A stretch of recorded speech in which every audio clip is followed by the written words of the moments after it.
questions. If you have any questions during the presentation, please feel free to write them in the chat. And with that, I will hand the program over to Brooke for her introduction and presentation. Thank you. Ayakui, nickname Brook Thompson, Watek Milwaukee, Portland, Oregon Oak, Ne Pituas Iwak Archie Thompson. My name's Brook Thompson. My family is from the Watek village in the Yurok tribe. I'm Yurok and Karuk.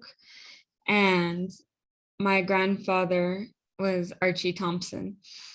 And currently I'm located in Portland, Oregon. Let me share my screen.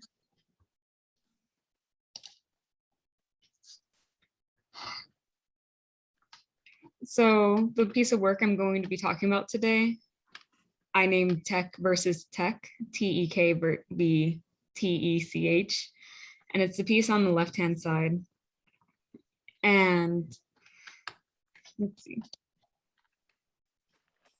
To get the most out of this piece, I put up my website because I made this piece during the pandemic. And so I kind of altered how I was showing it to work for those who could only view it online. And so I go into a lot more detail there. And kind of the things I'll be talking about is my perspective and how it led to this piece and inspired it, why beadwork as a medium, what is TEK, and then going into each of the pieces of traditional ecological knowledge that I talked about. So fire and forest management, the three sisters, water management, and wayfinding. So I grew up with my family in Northern California.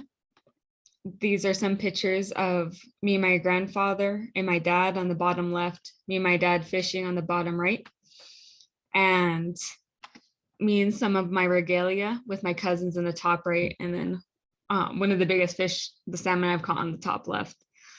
And so I grew up going between Northern California and Portland, Oregon, where I went to most of my school. And then in the summer times, I spent my time in California participating in traditional activities, including learning language, basket weaving, beading, and fishing. And then I have my academic life where I'm trying to support and get more natives, people of color, and women in STEM fields. I myself have a BS in civil engineering from Portland State University with a master in political science. And I'm working on my master's in environmental engineering with a focus on water resources at Stanford. And then there's my life around activism, where I want to spread awareness about things that I really care about and affect not only my life, but the lives of people in my tribe and people around me.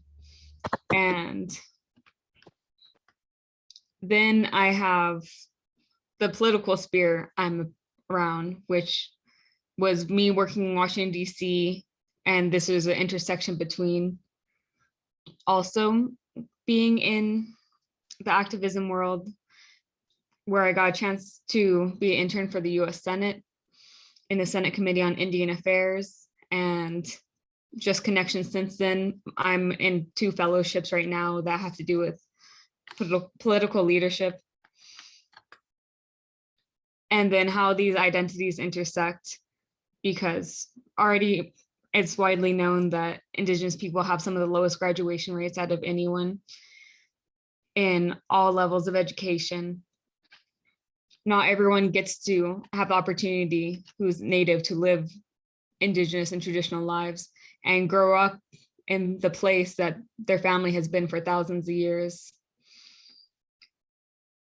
or has the way to enter politics. Because in my time in the Senate, there was a gate that I saw, because I worked 35 hours a week on top of going to school full time. And that 35 hours a week was for free. So if I did not have the scholarship I did or family support, I wouldn't have been able to get my foot in the door when it came to politics. And so why beadwork as a medium? So beadwork traditionally has been used as forms of currency, such as with Bentilium in my tribe. Trading has been used in ceremony, has been used for documentation, agreement, and treaties. And wampum, which is the picture in the background, which are the white beads from the whelk, a sea snail that has a spiral shell on the right side.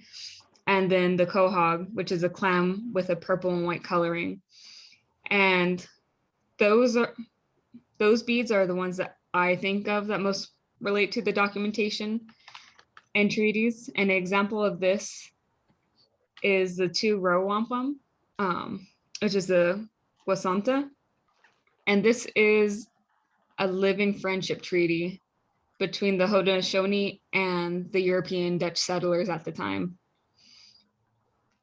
And these 2 purple rows represent one, a native canoe, and the other a European ship. They're both sailing into the future without them crossing or intersecting, but then the white also representing peace between the 2.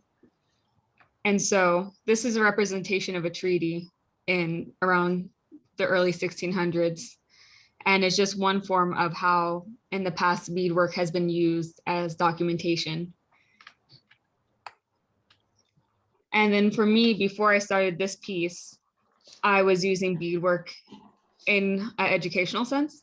So the beadwork on the left is something I made because I was asked so often at conferences about the issues I'm facing with water when I was going to different activism, like protests and rallies, and talking about the struggles my tribe's facing. So the piece on the left is something I beaded to show the Klamath River with the headwaters, part of the Trinity River and the Salmon River, which are both significant to me in the watershed. And then the orange beads are several different places that are significant to me culturally. And then the brown beads at the top are the 6 dams on the Klamath River, which 4 we're trying to remove of right now. So you can see how that relates to the picture on the right side. And this is just a way for me to carry something on me at all times to educate people who I was talking with about my watershed and issues my tribes are facing with water. And so with that, I want to talk about what tech is. The definition from Fish and Wildlife Service is traditional ecological knowledge, also known as tech, refers to the evolving knowledge acquired by indigenous and local people over hundreds or thousands of years through direct contact with environment. This knowledge is specific to a location that includes relationships between plants, animals, natural phenomena, landscapes, and timing of events that are used for lifeways, including but not limited to hunting, fishing, trapping, agriculture, and forests.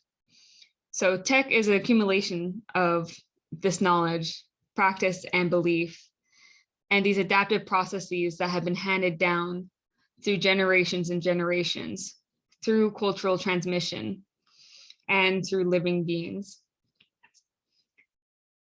So this is important because as someone who works in academia, tech is not often recognized. And when it is recognized, and when I've seen it recognized, it's been seen as being rediscovered. I mean, right, that's a theme throughout US history, is rediscovering things we've already known, because a white person who's seen as more legitimate puts their name on it. And even at Stanford, I've seen tech that we have known for a long time in California be restated as new findings without acknowledging indigenous people who've already known this for thousands of years. And just personally in my life, I've come across trying to talk about these things I've known traditionally for a long time, been brought up with why haven't they proved it yet, or that's not legitimate because I haven't been able to find these peer-reviewed research papers to back it up. And I think that really delegitimizes like my space in academia and what I'm trying to do there. Or, you know, no one's even bothered a lot of times to ask indigenous people if this is something we should be studying. And so just to get a more general idea of tech, I won't go too much into these, but this is kind of what it looks like layered, and tech encompassing worldview, social institutions, land and resource management, and local knowledge of land, plants, and animals.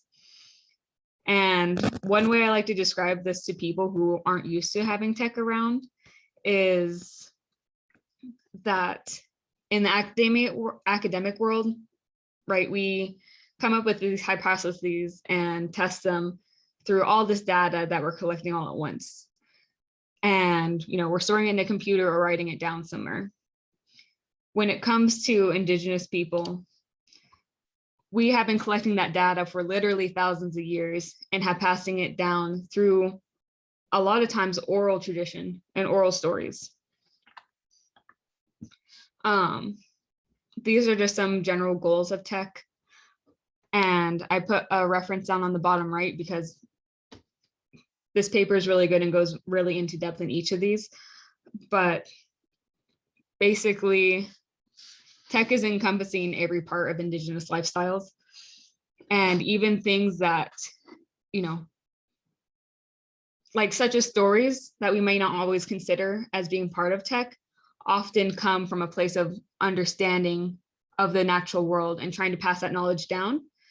And one of the reasons we do this through storytelling is because if you have these characters that are going through these struggles and finding out things about themselves, and not only teaching lessons about how to live as a person, but maybe natural phenomenons, or why you should eat something, why you shouldn't eat something, why you gather a time or why you don't, it's a lot easier to remember than saying, hey, only harvest in August and September.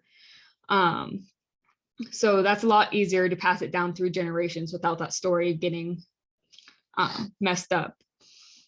And I think this is important to recognize when it comes to talking about beadwork and talking about recognizing Indigenous knowledge, because most Indigenous people in the United States didn't have a written language.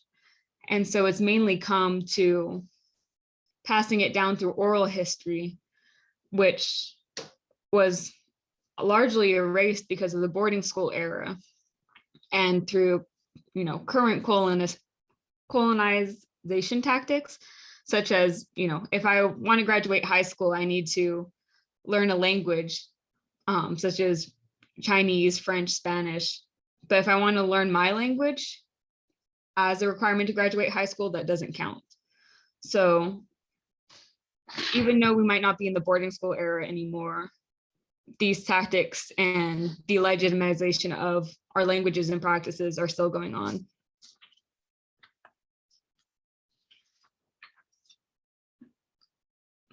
So my piece, I wanted to bring together a few different aspects. And this is kind of the process of how I thought about making the beadwork. I thought about a few different ideas of what I wanted to do on the left-hand side, and then started sketching it out, started contacting people who I wanted to share the traditional ecological knowledge on these pieces. And then I built it on felt and cut it out. And I just want to show you, for people who don't do this type of beadwork, kind of what it looks like. Each one of these pieces took about 10 to 12 hours of work each. And then on top of that, I had people who knew this traditional ecological knowledge speak on it, and I recorded their audio and edited that. And that took about 10 hours on top of it. So altogether, this piece took a little over 100 hours to complete when it all came together.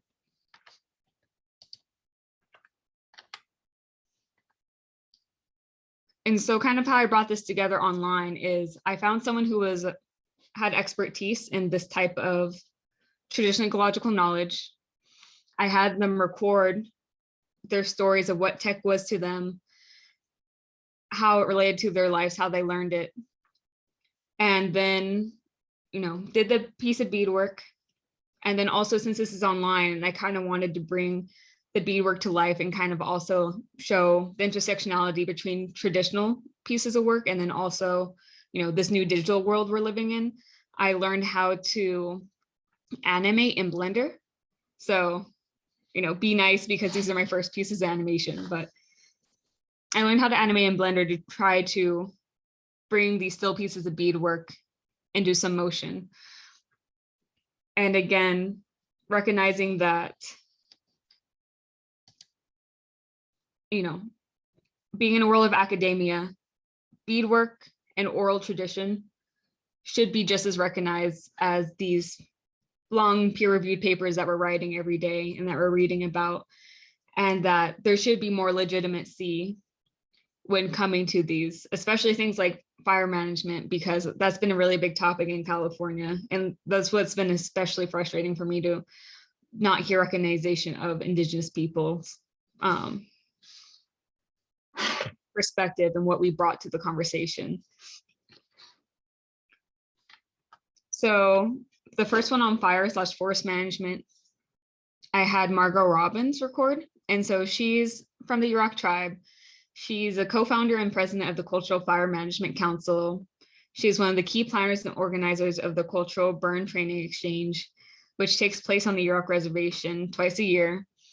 And she's also co-leader and advisor for the Indigenous Peoples Burn Network, in addition to gathering, preparing traditional food, medicine, speaking, weaving, making regalia.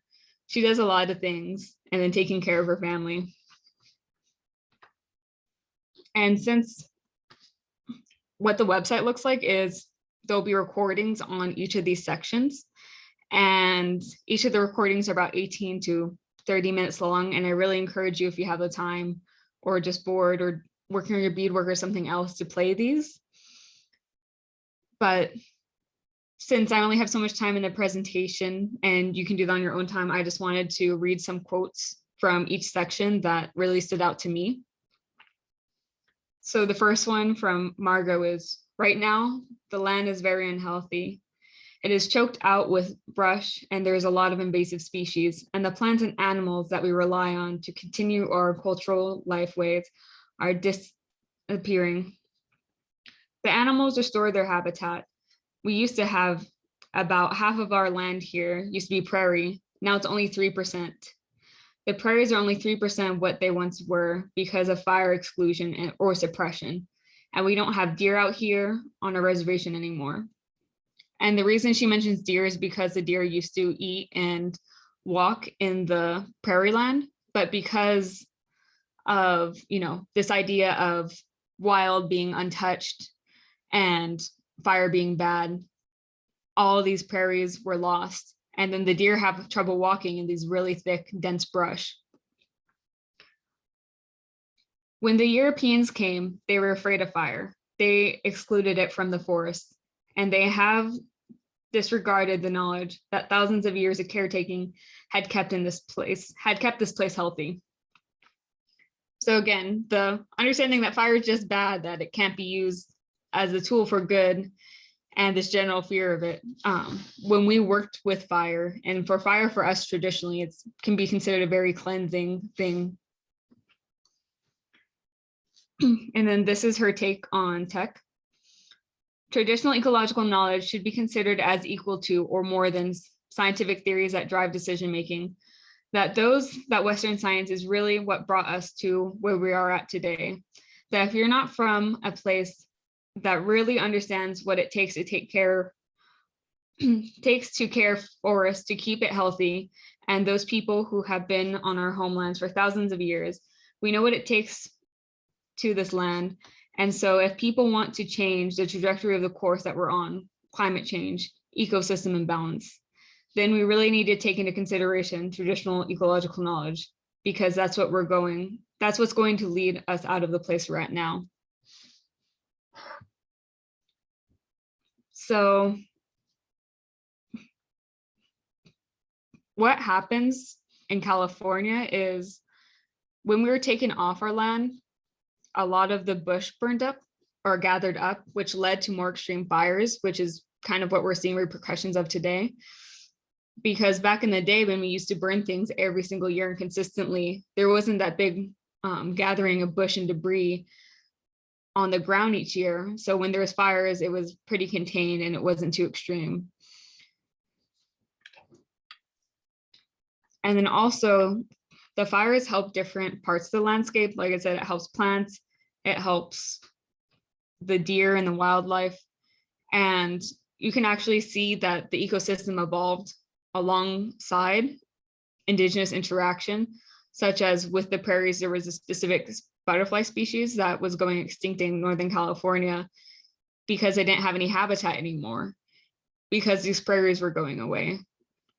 So that's just one indication that, you know, this landscape really evolved with us and because of our management over thousands of years, not despite of us. For the three sister plants, for who of you don't know, which is squash, beans, and corn, I had McKaylee talk on this, and she's actually one of the people I interact with at ACES, which is American Indian Science and Engineering Society. She's Cherokee Nation from Oklahoma, and she grew up on a farm in the state where her parents and grandparents instilled her with a deep care and respect for the environment. She's a graduate of Vanderbilt University with a degree in Earth and Environmental Science and minors in English and Environmental Sustainability. And currently she's working on her PhD in Environmental Science, Policy and Management at UC Berkeley. Her current research includes land use and land change and the environment and ecological impacts of indigenous land management practices. So just a general understanding of why the three sisters work so well is because, one, the corn stalks allow the beans somewhere to climb up. Squash has prickly leaves that protects it from pests or raccoons and weeds from growing. The beans return nitrogen to the ground and soil, so it'll be available for the corn and squash to use. And then, so these three live really harmoniously together, but also it's really good for your body because the beans provide protein, the corn provides fiber, and the squash provides essential vitamins. And so these three are not only holistic in how they live together, but how they gave nutrition to the bodies of the people who relied on the three sister plants.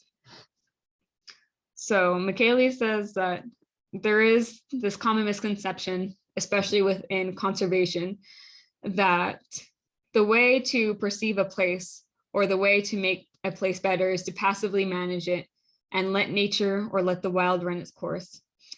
And that very concept is based within this idea that whenever settlers arrived to the United States, what they were finding was wilderness. What they were finding wasn't wilderness. It was land that had been carefully tended for a really long time. In order to think of ways of managing the land, of interacting with the land that are more sustainable or better for the environment, we have to rethink our use of wilderness and of course, conservation and what good relationships with that land looks like. And I was talking about storytelling earlier. So they actually have a story about the three sisters and corn woman who made a sacrifice for the rest of her sisters. And that's just one, again, another example of how these stories get passed down and provide real world benefit around tech. So after telling the story in the audio, she says, I think that's a really beautiful concept. And this is regard to corn woman making the sacrifice for her sisters. And I think we don't often think about our food as loving us. We might love food, or we might love nature, or we might love aspects of our garden and things like that. But we don't always think about it loving us back. But I think that that story is really sacrificing herself to help feed her children and shows this love, that food that we can expect for, and the plants all have a reciprocal relationship with one another. And so this one stuck out to me because one of the things that tech brings is not only backed by scientific knowledge, but it's a system of values and a way of living. And, you know, her example was the idea that food can also love us back. And these plants can feel some way towards us as well as how we feel towards them. And that's not a concept we see a lot in Western society. Another example of this would be for like seventh generation, and the idea that the decisions we make now, we should consider how it affects not only us and our community at the time, but 7 generations ahead of us. That's a concept we don't see a lot when it comes to policy and engineering currently. As an engineer, right, when it comes to infrastructure, I think of 50, 75, and 100-year design lives. And I don't have to think about what's going to happen at the end of the process because of the economics of how that works out, even though I think we really should be, instead of being like, we're going to build this dam for 150 years, and because the cost will be so different at the time, we're just going to let them figure out how to take it down, instead of really considering what the whole life of this dam will be and what that looks like when it comes out, what the effects will be, and what's going to go there afterwards. So those are some ideas of tech, not only from a scientific and like hard hitting, like these 3 plants work well with each other, but how can we change our thinking patterns to this indigenous knowledge that's worked for these people living mainly peacefully for thousands of years, and how can we implement that in policy and practices today?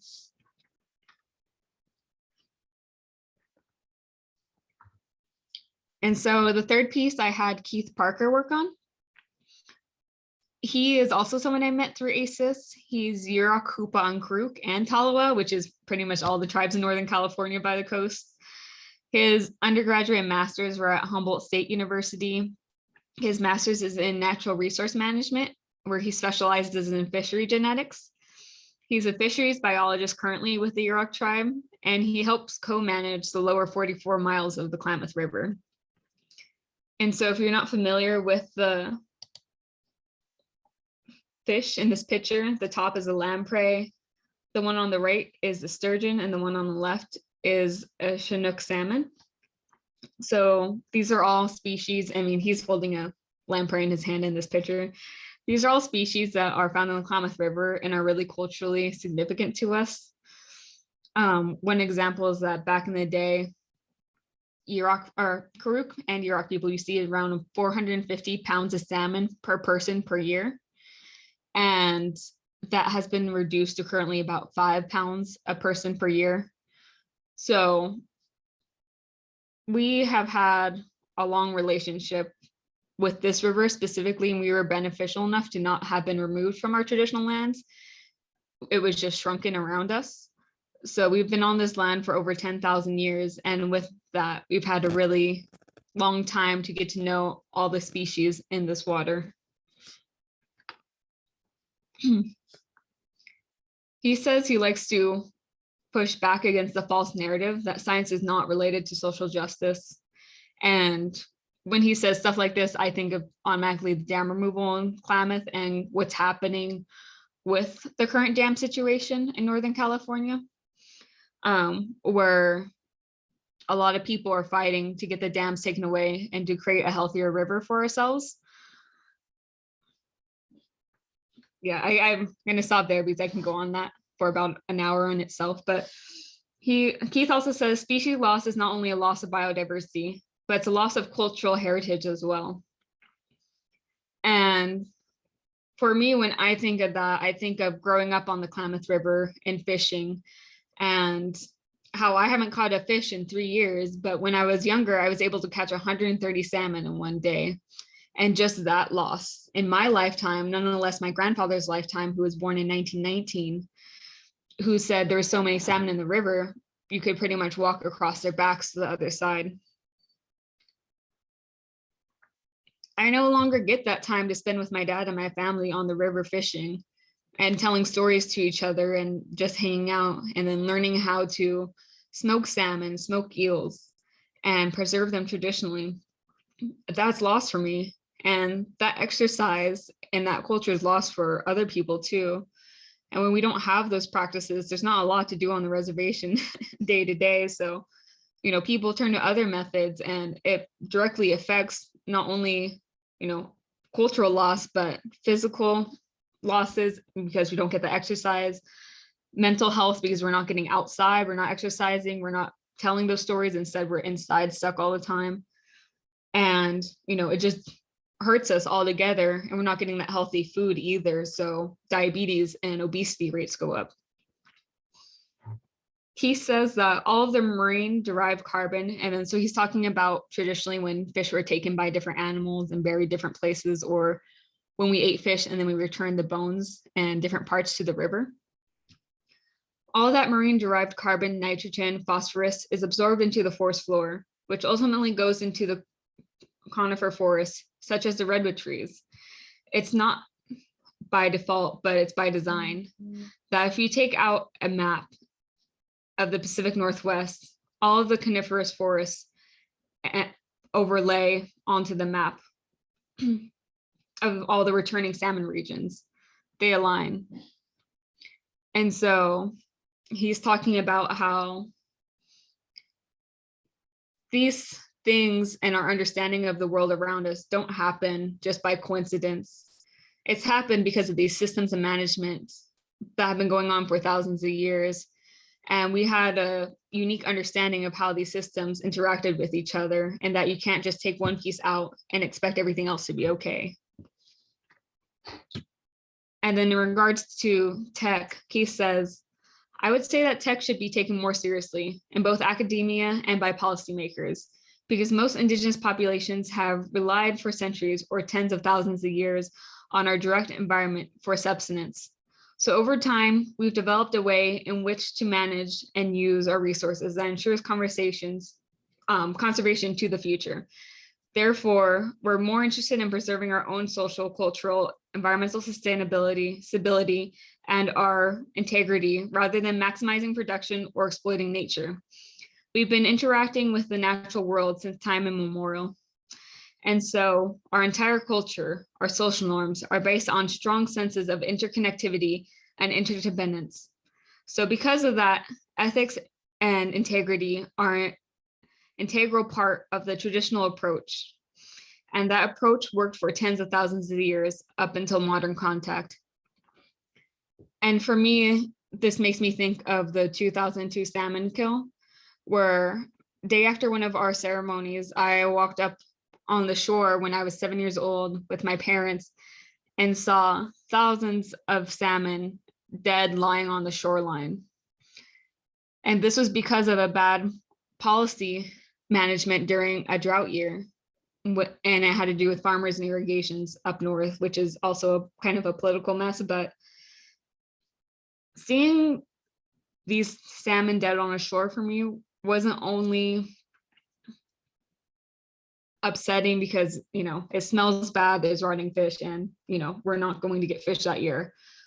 But it's upsetting for me because these are my relatives, these are my family, these are salmon that their past ancestors interacted with my ancestors, and my ancestors managed these salmon specifically so me, my family, and my future generations would be able to use them for subsistence and healthy living in the future.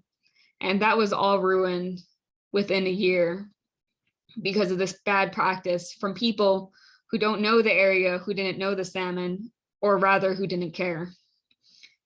And we've had to live with that every year since, and fear of something like that happening again. And you can see that when people go to meetings, that if you go to hearings, that people have this real fear of that happening again. And so that one incident has created generational trauma where kids who didn't experience that in 2002 still fear that every single year when they see juvenile fish die, when they see what's happening with the water and the blue-green algae blooms, and when they can't catch a single fish, even though their parents have talked about how easy it was to catch fish on the river and how they used to prepare salmon. And that's all happened just within my lifetime, and I'm only 25. So the last part I wanted to talk about, it's a kind of abrupt change, but the last part I wanted to talk about is wayfinding.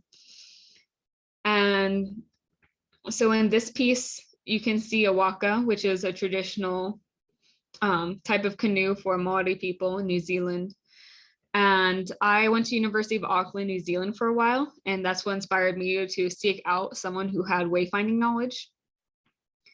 In this picture, you can see the waka on the ocean and the stars in the background. And one of the most prevalent star constellation I have on there is the Southern Cross, which you can kind of think of like the North Star in the Northern Hemisphere, where you can find where North is. The Southern Cross, if you hold up your hand a certain way and line it up with the stars, you can find where South is. And, you know, Maori people and people who do wayfinding know way more constellations than just this one to find their way across the oceans. But the Southern Cross was just one really prevalent one that I feel like a lot of people, at least in the Southern Hemisphere, know about. So I had Captain Kerr, who was really thrilled to get to talk about this, speak on wayfinding. He's the captain of an ocean-going waka, and I feel like I'm going to butcher his family's name, but you know, he's married, he has 5 kids who are really precious to him, and he talked about a lot about his family when we were interviewing with each other. He's been sailing around the Pacific for more than 35 years, and he's a teacher in the area. He actually helped bring back this knowledge and has been doing these voyages and teaching younger people on how to do them. And as he was finding out how to bring back this idea of sailing, he contacted other Indigenous brothers and sisters and cousins on the Pacific and asked them their knowledge and how they did it. And then he also went and listened to old stories. And when he started to learn this knowledge again, he was like, oh, wait, these stories I heard from my grandparents back in the day actually make a lot more sense now. And it kind of brought it all together for him. He also spoke Maori as a first language, which is pretty impressive. Anyone who's like involved in Indigenous languages know that New Zealand is really ahead of the game when it comes to revitalization of languages, and a lot of other places take New Zealand's example, but it's still pretty rare for someone to speak Maori as their first language. So that's really impressive to me alone. And then him taking that step and effort to knowing about this traditional way of wayfinding and then bringing it back to his community and reteaching it after it was lost because of colonization. And so a few of the things he said that stuck out to me was systems of navigations, or combination of a number of things. It's combination of knowing the right season to be traveling, knowing what the movement of the sun, the moon, and the stars are during traveling seasons, understanding what migratory patterns of different birds and animals might be during their times of travel, and understanding what the weather patterns might be, and understanding how to detect the changes in things like cloud cover, the types of clouds, and all those things that will help you predict weather that's going to be accompanying you on that particular journey. So, right, it's not just about looking at the stars and being like, this is north, this is south, this is where we're going. It really takes a deep, deep understanding of all the systems that interplay with each other to safely travel between one place and another, thousands of miles away. Captain Kerr said, now I've had people who come to me and say, oh, talking about the wakas, they're just like these catamarans that are down at the marina. And I'm going, well, actually, those catamarans are just like ours, because our canoes were the prototypes of these types of modern crafts that people fly around on now. And so I think that really illustrates the point of people kind of, quote unquote, rediscovering Indigenous knowledge and taking it to be their own, being like, oh, Indigenous people are just following what we're doing and what we already thought of because of, you know, white supremacy, and that how could we have based any of our knowledge on these Indigenous perspectives. And so I think you see that a lot, not only in New Zealand, but in the US. He also said, I think the common thinking was that my ancestors got here by mistake, that they went out on a fishing trip, so way up in the islands, and somehow got blown out to sea and then ended up landing on a place like this. You know, always tried to say to people, you don't normally go on a fishing trip with your whole family, your cousins, your children, and maybe some trees, pigs, and maybe a chicken or two. And I think that's a very difficult thing for people who are so used to believing or so used to reading things in books and having tools from Western world at hand to do things to achieve the things you need to do. So this also stuck out to me because we had to remember that a lot of our history that we were taught was a false narrative, and that, we were purposely taught to understand that Indigenous people are primitive, that we lacked understanding, that we lacked, that we're pretty much dumb in general. And if we made any big discoveries, it was by mistake. And you can see that when people talk about, the pyramids or great architecture in Indigenous places and saying it was aliens, because it's hard for a lot of white people to understand that maybe Indigenous people came up with inventions that they didn't think of, or ways of building that they didn't come up with first. And a lot of times that's just understood implicitly, because that's what we've always been taught, is that, white people have invented everything useful in the world, and that anything else was just an accident or coincidence. And I think this is especially funny that people think this of him when thinking about the idea of Columbus and how, he messed up and accidentally sailed in places he didn't even mean to end up in. And, that the whole reason we're called Indians today is because he landed in the wrong place and thought it was India. Yet these Indigenous people were really intentional in where they were going and how they got there, and did it successfully. And people often actually don't believe that he sails around without a GPS, and doesn't believe that's possible to this day.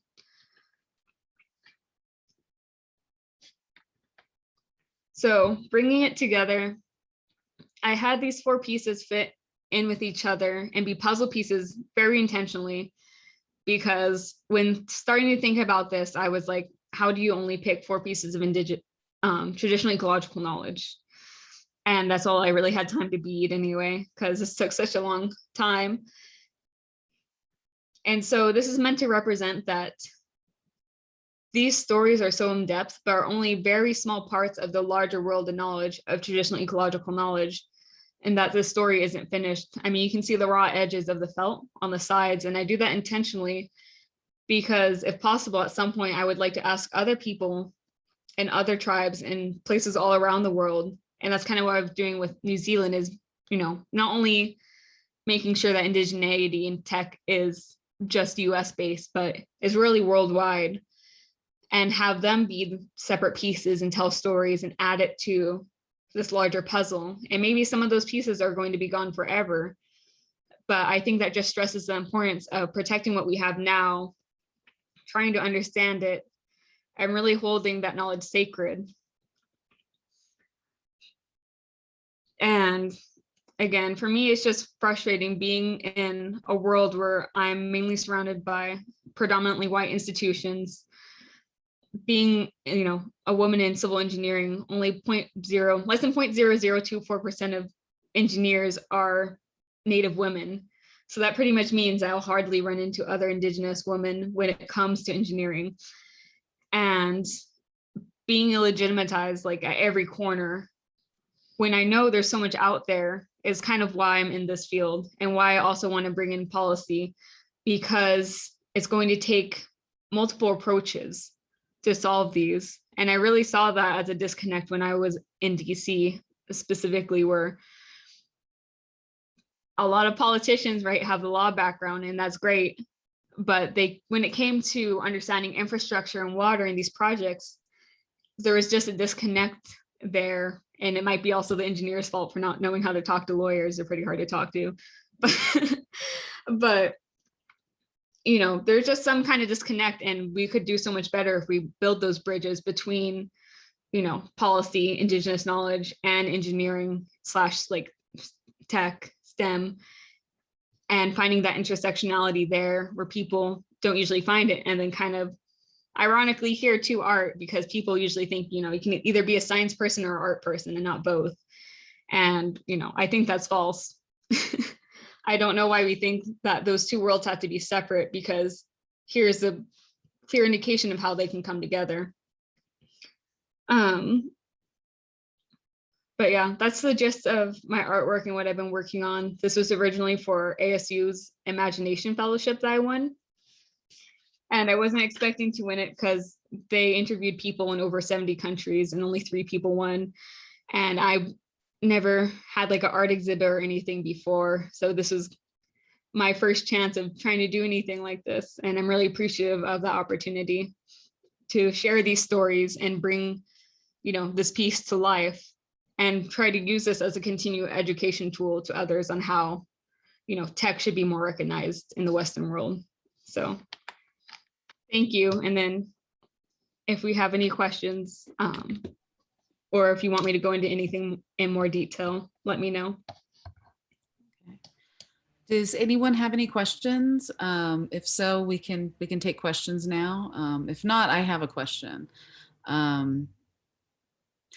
What do you feel are some of the obstacles that that Native people have to being inside being in the fields of sciences? Say that one more time. Sorry. What are some of the obstacles that you found are keeping tribal people out of sciences? Yeah, so one of the things I've seen, well, one is I hardly have people that look like me in my classes, and I've never have teachers who look like me or have my background. But that's difficult because when there's things that come up when it comes to academics, such as like someone dying, for example, like if my uncle passed away when I was in school, and I think it's hard for some academics or people who don't have the family structure Indigenous people do to understand, like, oh, that's your uncle. Why do you have to go to that funeral? Why is that so important? Or because a lot of times Western families don't have as close of connection to all their cousins and aunties and uncles. And my aunties and uncles and cousins helped raise me and are more like my siblings and parents. And so I don't get time off as much. And it's also seen that white teachers don't even give time off or extensions to students of color as much as they do to white students whose cat might have died, so they want an extension. And so it's things like that at every gate that help stop Indigenous people from progressing. And then, we get those holidays off. They're still, we don't call them Christmas break or Easter break anymore, but they're still around those times where it makes it really convenient for Christians to participate in their, religion. But for me, when my ceremonies happen, I try to explain me wanting to go to my homeland to participate in things with my teachers and professors. And oftentimes they're like, okay, but you're still going to have to turn in the homework on time at this date, and there's no extensions. And when I'm on the reservation and there's no Wi-Fi or cell phone service, that's impossible. So they're pretty much saying you can't go. And that's been really difficult. So just things like those. I think Biggie and then Dawn have a question. Oh, I'm going to answer Biggie's question, where he asked, how do I feel while beating these pieces? And that's a really good question because this is something I forgot to bring up. The idea of a beading and kind of bringing my traditional knowledge into my work of art is bringing the traditional knowledge that you only do creation or create things when you're in a good mood, in a good mind space, and you feel well and have a clear mind. So I think one of the things that took so long with these pieces and was so hard is, I get stressed out by school or things happening in my life. And when I bead these, I'm making sure that, I'm having a good day. I ate a good breakfast. I'm feeling well. And if I get frustrated, I put it down and come back to it the next day. I don't keep going, because every time I put a bead on, I think very intentionally of good thoughts and of hopes and of what I'm learning in this experience. Because in my cultural belief, we believe that when you make something, you put a spirit into it, and you want that spirit to be a good spirit. And so that's one of my pieces of tech that I brought into this piece that you can't see, but it's there. And if you're near it, I hope people can feel that I put a lot of love and effort and good energy into it. And then Dawn, did you have a question? Hi, Brooke. I actually made it. Thank you. Great. Well, I'm glad you mentioned the fire. Hopefully you could connect me with Margot on doing some film And that was one question I had is your video going to be posted on your website? This presentation? Oh, if Heyday lets me, I'll post it on my website. Yeah, we are recording it, so yeah, we can give Brooke a file for the website for sure. Right. Well, I'd like to post it. The fire issue is so prominent, especially as you know, my background, like with the Intertribal Timber Council, and everybody wants to know about traditional, the cultural burning versus fuel removal. That's one of the things. But anyway, if there's a link, or I could reference, if it could go to Brooke's website, I could just reference the link, check out Brooke's website for the link. That would make it easy. Plus, it's always give great credit to all of Brooke's work. So thanks, Brooke. Yeah, no problem. And then I want to shout out Don because he's also been one of the people who's helped me throughout my journey in academia, and help lessen the burden of being Indigenous and being in mainly white academic spaces. Thank you. Do we have any other questions? Okay. Well, I thank you very much, Brooke, for your presentation, and thank you for everyone who joined us today. I really, really appreciate you taking the time out of your morning to listen to this very important presentation. There was a lot of really important information that was shared today. Thank you again. I guess we'll close if there's no other questions, we can close for the morning. And I hope everyone takes care and has a good day. And for future events for News from Native California, please follow our website at newsfromnativecalifornia.com. And you can subscribe to our magazine as well. We should have a feature with Brooke coming up in one of the forthcoming issues of the magazine. So you can see her there as well. Thank you so much, everyone, and take good care. Thank you.